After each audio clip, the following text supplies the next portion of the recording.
on the street is that the 3-day work week is a win-win-win. Let's get to it.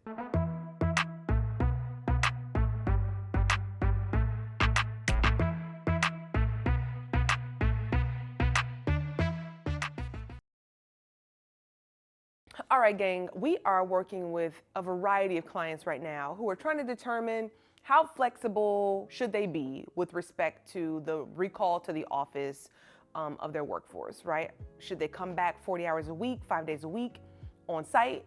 My immediate answer is that if there is no absolute business need, like if you work at a grocery store or you're in a restaurant and you can deliver a plate to a table while working from home, then I don't know that the future includes having butts in seats 5 days out of the week. I think that's a little extreme, but again, every ecosystem is very different. But there's a lot of research that's going on right now about, like, is it effective? Is it productive post-COVID to allow people to work, particularly professional, executive level, individual contributor level folks who aren't doing a great deal of necessary face-to-face customer service types of work, but finance, business, administration, management, folks who could do their work from other places.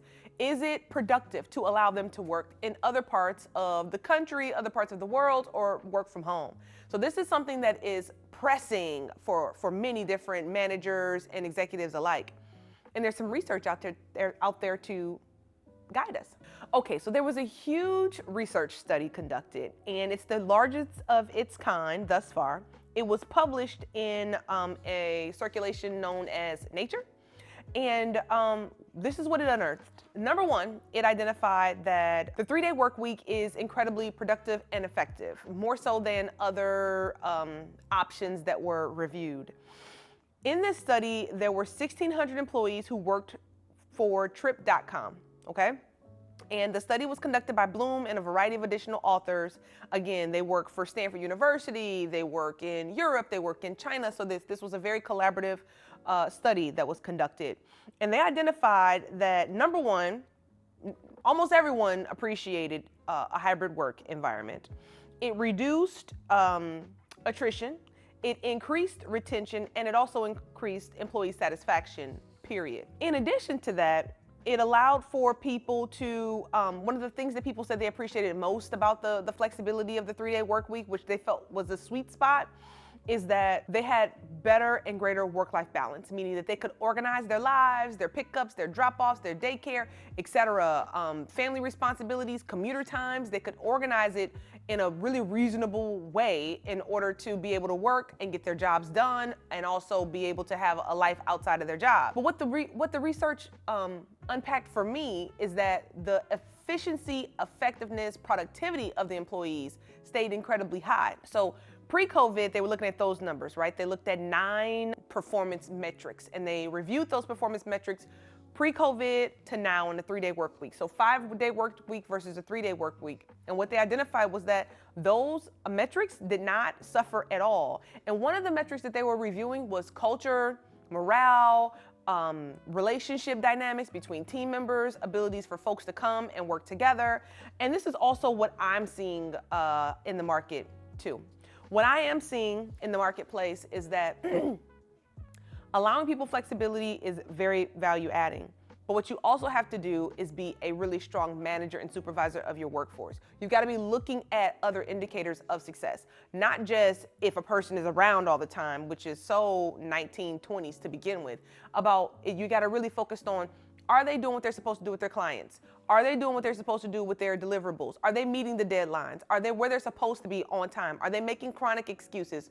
Are they working well with others? Are they constantly refusing to engage, making excuses to not be around? These are things that you can't solve with requiring them to be in the office.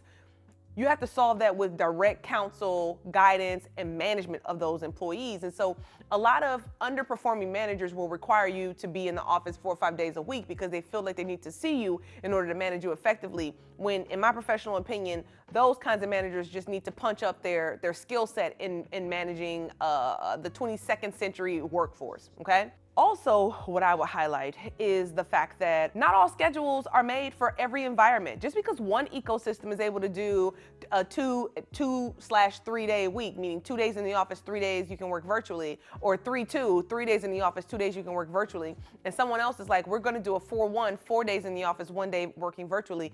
It really does depend on what management feels that they need from a business standpoint, in concert with the workforce, of course, but it's management's decision on how it is they're going to govern, guide, manage their workforce to get the work done. Gone are the days where most places are fully virtual. Like, those jobs are really, really hard to find, and you are competing with folks globally for those roles. So nowadays, expect to be in the office minimum 2 days a week.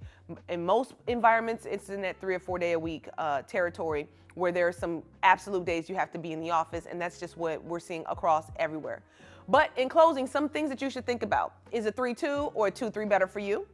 Is a 4/1 better for you? 4 days in the office, 1 day not in the office. At Workplace Change, we do generally a 3/2 depending on the needs of a client. If there's a client that needs us to be present on a Monday or on a Friday, we don't say, well, that's my virtual day. No, you go to that location, and that's the expectation of the entire team. But we still have the flexibility to do the 3/2. And we also have a more soft Friday as well. So in addition to a 3/2, that Friday is an opportunity for you to catch up on your work. We are really light on meetings.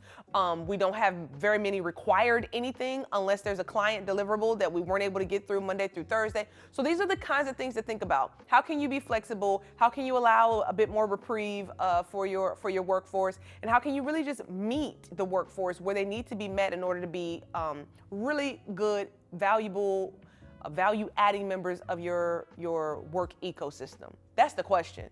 And there's no silver bullet to get there, right?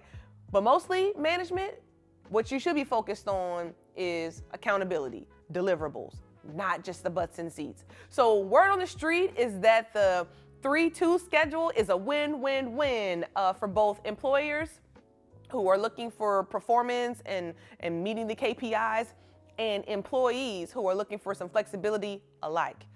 Folks are really appreciating it. So you want to jump in the chat? Do you think the 3/2 works? Do you think a 2/3 is better? Would you rather not show up at the workplace at all? Do you think that that's the future that we should be headed towards? Jump in the chat, and we'll join into the conversation too. Until next time.